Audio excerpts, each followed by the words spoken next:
Oh, hola. It is me, Metal Heart, once again. So, it's a Friday night, and Monday is Memorial Day, the official start of summer. And so, this is a tribute video, not just to my dad, but to all the war vets. And over the years, I've met my fair share of World War II and Vietnam vets, and a few that served in Desert Storm. And whenever I see them, I say thank you for serving. I shake their hand. And so, to me, this is personal. It's not about backyard barbecues. It's not about special sales at the mall. It's not about that. When I see videos of people going to Arlington Cemetery and laying down wreaths, uh, it gets to me. I know their stories. Um, like I said, I've talked to some of them. World War II vets I guess, are more willing to tell you about their experience. They want to teach the world what really happened. I'm I'm gonna try not to get emotional. My dad fought in World War II. He fought the Japanese. He was stationed in a few places. He loved Guam. He always wanted to go back to Guam. And he told us, yeah, he had to fight the Japanese. I won't go into detail. YouTube would not like what I have to say. Anyway, yeah, he almost got killed. And if he had, I wouldn't be here. So he survived, came home. He raised 4 kids. He came home and took a job as a taxi driver and then as a truck driver. Had to retire in 81 when he had a heart attack. The company was like, you can't drive anymore. Yeah, probably a good idea. So he was a stay-at-home dad. Like I said, he was a stay-at-home dad, and he cooked and cleaned. He did what he could. He wanted to see his family happy and safe. He was a hard worker. He was loyal. But he definitely had a PTSD. Most war vets do.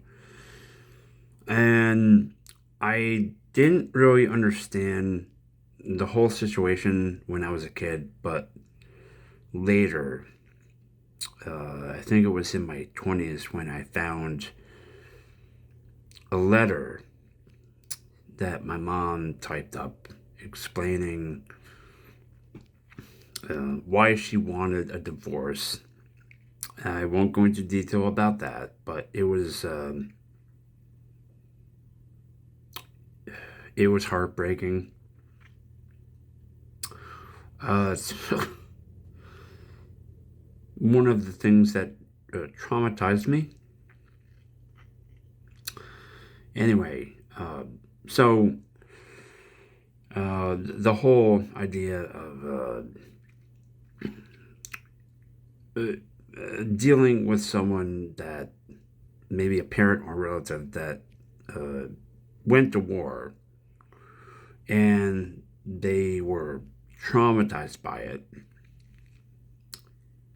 You want to help them, but you can't. And this is something that I never told anyone, but I wanted to help erase the memories that my dad had about that traumatic event. But you can't. They have to live with it, and you have to live with them having to deal with it. So, the ghosts of war, they have a lot of baggage. And most people